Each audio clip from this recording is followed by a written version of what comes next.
This sculpture shows an important ritual performed by the ancient Maya queen, Lady K'abal Xook, before her husband, King Shield Jaguar, or Itzamnaaj B'alam III, who ruled the city-state of Yaxchilán in Chiapas, Mexico, from about 681 to 742. The queen is offering something incredibly precious, her own blood. This sculpture helps us to understand the practice of bloodletting. What is bloodletting? Bloodletting, or auto-sacrifice, involves piercing a part of the body, such as the tongue or ear, to extract or let blood from the body. Bloodletting wasn't unique to the ancient Maya. The practice is found in some form in many other cultures worldwide, including in the ancient Mediterranean and in medieval Europe. Letting blood could be done for spiritual, medical, or other purposes. Offerings of blood were incredibly important for the ancient Maya of Mesoamerica, the cultural region spanning Mexico and parts of Central America before the 16th century.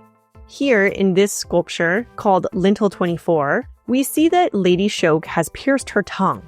Now, to pierce the skin, a sharpened instrument such as bone or obsidian or something like a stingray spine is needed to make the small incision. Then, sometimes, a cord or another material would be threaded into the hole. The first step is similar to getting your ear or tongue pierced. The initial incision doesn't cause blood to flow consistently exactly, so something else has to initiate that process.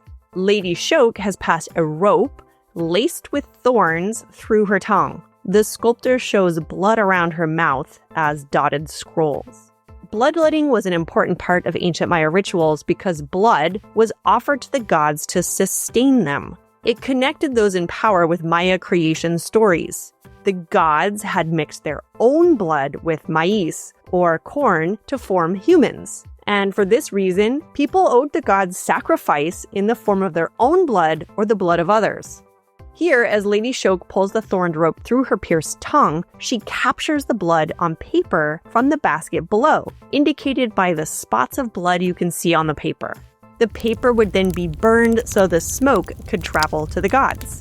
Now imagine what this must have been like, to pierce the sensitive tongue with a sharp implement, then thread a thorny rope through the hole. It would have been incredibly painful, and the thorns would have increased the blood flow. So why do it? It was part of her royal responsibility to let blood to feed the gods, as well as to induce visions that would allow her to communicate with them. We see Lady Xook's vision of a serpent as a result of bloodletting on another lintel from Yaxchilán. Not just anyone was engaging in bloodletting like Lady Xook. This was mainly done by elites. Think rulers, priests, and nobles. They didn't let blood every day either. This was done for specific ceremonial or ritual moments, such as when a ruler ascended the throne. The Maya glyphs or writing above the scene in Lintel 24 mention that this act occurred in 709 CE. Her husband, the ruler, holds a flaming torch above her, perhaps to illuminate the ritual. We can turn to another classic Maya example to see the important role of women in bloodletting and identify similar symbols and motifs as we see in Lady Xook's image. This scene is painted in a room in the city-state of Bonampak.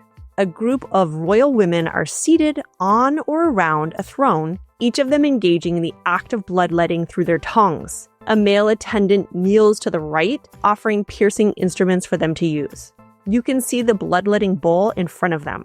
Images like these advertise the importance of bloodletting for elites in the ancient Maya world to sustain the world and communicate with the gods.